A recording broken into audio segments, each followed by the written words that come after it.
Lindsay Wheeler used to have no interest in religion and called herself the ultimate non-believer, but after reading one book about Islam, she turned her life around. Now she's a Muslim and she's about to change her name to Akila.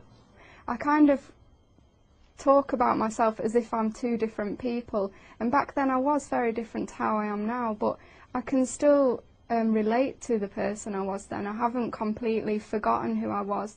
I can't find anything better than Islam, so I can see myself being a Muslim, hopefully, until the day that I die.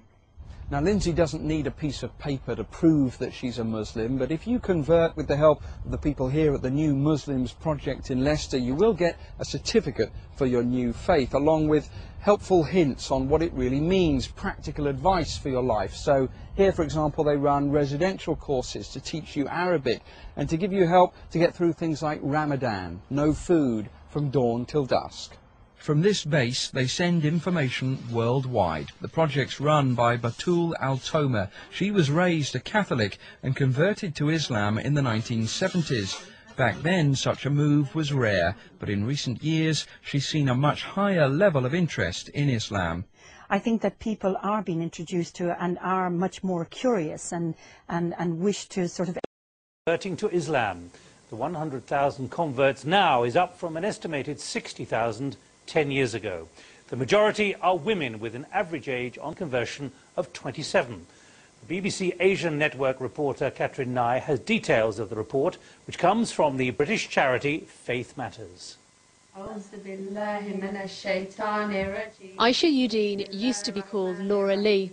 Her parents are both English Christians. She converted to Islam 2 years ago. Islam caught my eye and I wanted to look further into it, towards the people, the culture, and I carried on studying it even after school. I was surrounded by the religion. There are no official conversion figures in the UK. Swansea University in Wales took previous census data, figures on conversions in other European countries, and surveyed mosques. It concluded the number of Muslim converts is steadily rising. There could be as many as 100,000 in the UK. At Regent's Park Mosque in London, conversions happen every week. The vast majority are women. Every woman or man who becomes Muslim, if you were to do an assessment, out of 5, 3 or 4 would be women. On a regular basis I come across this. More so since 9/11. People are curious, they want to learn more, and they go to the book rather than rely on the media. Researchers did the largest survey of its kind in the UK. They found most women had adopted the headscarf, had faced some hostility from their family, and said support was crucial. Aisha recently had a traditional Asian wedding to a British Bangladeshi man. She now lives with his parents. My family, they wasn't too happy about it. They have their opinions about it. Why change what you was before? Why you was born a Christian, you was born English? Why change who you are? Why change your identity? Why cover your hair? Why dress the way you dress? I'm proud to be Muslim and I don't care what my family says. The report found the majority of converts see themselves as both British and Muslim. Charity Faith Matters says they're a key bridge between Muslims and other communities. Catherine Nye, BBC News, London. Next up in the hub, the genetically modified... Eric Sherfin was an infantryman on the front lines in the first Gulf War, even has a signed photograph of himself with the first President Bush. He later became a National Guard helicopter pilot, and after his discharge got a job as a pilot with a small commuter airline. Then last April, his employer told him he was on a watch list. He was banned from the cockpit and was told he would lose his job September 1st, unless he clears his name. My entire career depends on me getting off this list. I probably won't be able to get a job anywhere else in the world having this mark that I'm on this list, this undetermined list. Sherfin is a convert to Islam. His wife, Rabina Tareen, an American citizen, was born in Pakistan.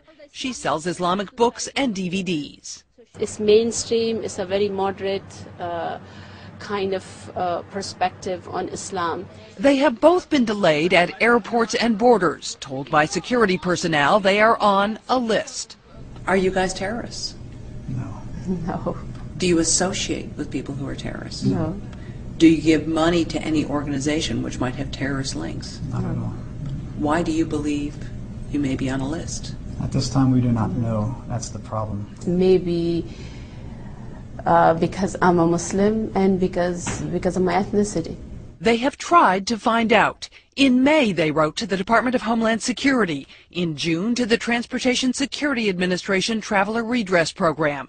This week, after publicizing their plight by filing a lawsuit, they finally got a number to track their case. The TSA has set up a complaint system where you basically put your complaint and it goes into a black hole, and you get no response, you get nowhere, and bottom line is it is not the kind of effective process that the Constitution demands when the government is going to take away your life, liberty, or An American woman who converted to Islam immediately after 9/11. Find out why. Meet her next. Well, she was the girl next door, blonde hair, blue eyes, a practicing Catholic, but after 9/11, she found herself drawn to Islam, a religion she says empowered her.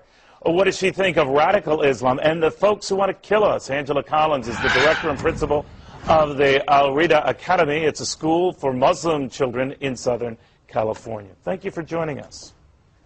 Thank you. Assalamu alaikum. Tell me a little bit about why and how you made this transformation. I traveled a lot abroad across the world. I went to India and through the Middle East and met Muslims everywhere. And the people that I met were so genuine and generous in their nature. And I wanted to learn a lot more about them. So I came back to the States, I met Muslims here, and they became my friends. And then 9/11 happened, and our entire country pointed their finger. They blamed Muslims, of course. And I had an opposite experience of knowing these people, so I spoke out against it. But then, of course, I'm challenged, and people want to know what Islam really teaches, and I didn't have that knowledge. So what I did is I picked up a Quran, and I started reading, of course thinking, here's a book that discriminates against women, does not give them their equal rights, is not fair and divided. But I found exactly the opposite after reading the direct source and the direct word of God. And after that, I took my Shahada and I converted to Islam.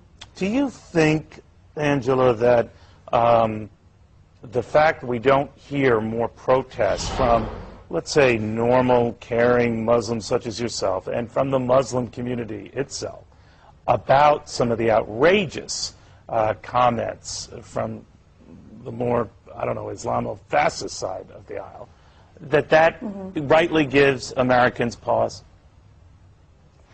I do blame ourselves for not being out in the media more. Definitely we need to get out there. However, when we do stand in protest, for instance in front of the federal building in Westwood, they turn off all the lights and we get a counter-protest on the other side and traffic builds up.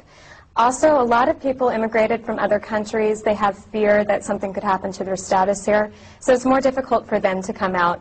But you'll see me, like other American converts, out there in the front lines, and we will absolutely communicate what our thoughts are. But I've heard as well, Angela, that many are afraid to communicate that or afraid to criticize some of the more severe elements in the Muslim community because they're afraid of getting killed. Is that true? I haven't heard that. I think the only thing that I've heard is people are afraid of losing their status here in America.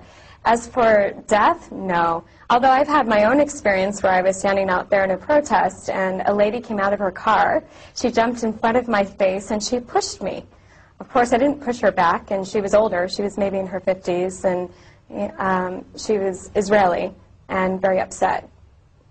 I just figured she was responding with her emotions, but I didn't react. But you know, there are a lot of, we're showing a picture of you, Angela, before you made this transformation and became a practicing Muslim. And a lot of young women who would be looking at you now versus then would say, all right, she's covered herself up. She seems to have given away a lot of herself for religion we don't understand and somehow seems detrimental to women. You're saying that's not the case? No, absolutely not. I'm not sure which picture is being shown of me, but I'm sure I'm giving up a lot more of myself than now. How does your family feel about this? My family, at first it was difficult, but now they're extremely supportive. We have conversations. We talk about terrorism all the time. I remind them that, Catholic, hey, right? that's a story. Have any of them? Yeah, have they're any Catholic, of them become Irish Muslim? Catholic. No, they haven't. Okay. No. Angela, thank you for joining us in Irvine, California. Angela Collins. Thank you.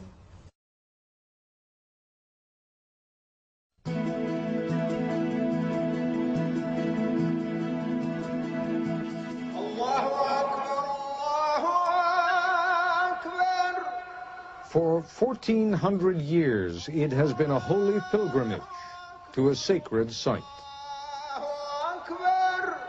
For a Muslim raised in Islam particularly, it is very strongly a feeling of coming home.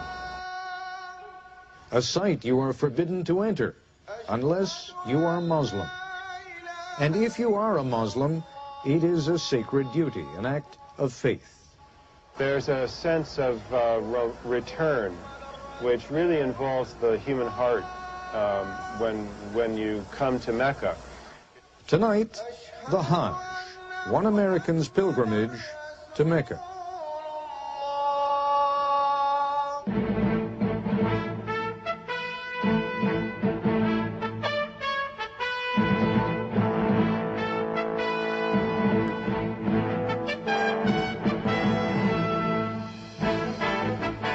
There is a city near the west coast of Saudi Arabia across the Red Sea from Sudan, and the name of that city is Mecca.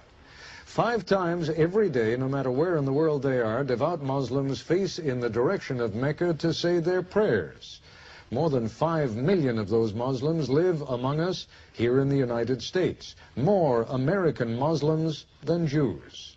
Throughout the world, there are more Muslims than Roman Catholics. And if you were inclined to believe that most Muslims are Arabs, you would be wrong. By far the largest number of Muslims come from outside the Middle East, over 150 million from Indonesia alone. At least once in his or her lifetime, every Muslim is expected to make the pilgrimage, or Hajj, to Mecca. This is the time of year, between the 7th and 12th days of the last month of the Islamic year, when the Hajj is made. Usually, somewhere in the neighborhood of 2 million Muslims come to Mecca each year at this time. And the Saudi government routinely makes pictures of the Hajj available around the world.